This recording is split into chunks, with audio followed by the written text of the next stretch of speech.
अस्सलाम वालेकुम। कौम मूसा के बछड़े का वाक़या बयान करेंगे। सूरह त्वाहा आयत नंबर 89।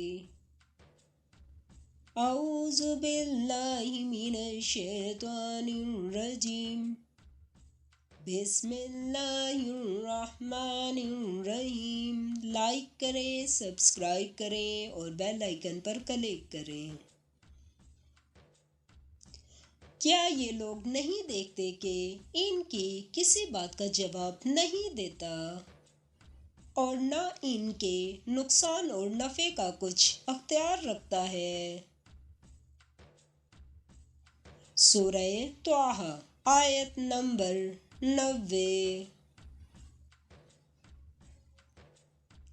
और हारून अलैहिस्सलाम ने इनसे पहले ही कह दिया था कि लोगों, इससे सिर्फ तुम्हारी आजमाइश की गई है और तुम्हारा परवरदिगार तो खुदा है, तो तुम मेरी पैरवी करो और मेरा कहा मानो। सूरह त्वाहा आयत नंबर 91।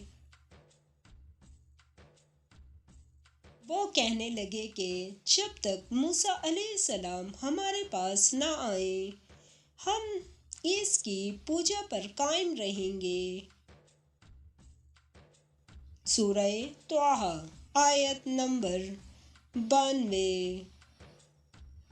फिर मूसा अलैहिस्सलाम ने हारून अलैहिस्सलाम से कहा कि हारून अलैहिस्सलाम, जब तुमने इनको देखा था कि गुमराह हो गए हैं तो तुमको किस चीज़ ने रोका। सूरह त्वाहा आयत नंबर 93। यानी इस बात से कि तुम मेरे पीछे चले आओ। भला तुमने मेरे हुक्म के खिलाफ क्यों किया।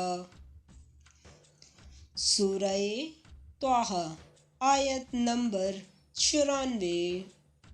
कहने लगे, भाई मेरी दाढ़ी और सर के बालों को ना पकड़िए, मैं तो इससे डरा कि आप ये ना कहें कि तुमने बने इसराइल में तफरका डाल दिया और मेरी बात को मनहूस ना रखा। सूरह त्वाहा आयत नंबर 95। फिर सामरी से कहने लगे कि सामरी, तेरा क्या हाल है। सूरह त्वाहा आयत नंबर 96। उसने कहा, मैंने ऐसी चीज़ देखी जो औरों ने नहीं देखी। तो मैंने फरिश्ते के नकोश पास से मिट्टी की एक मुट्ठी भर ली, फिर उसको बछड़े के कालिम में डाल दिया और मुझे मेरे जी ने इस काम को अच्छा बताया। सूरह त्वाहा आयत नंबर 97। मूसा अलैहिस्सलाम ने कि जो तुझको दुनिया की ज़िंदगी में ये सज़ा है कि कहता रहे कि मुझको हाथ न लगा और तेरे लिए एक और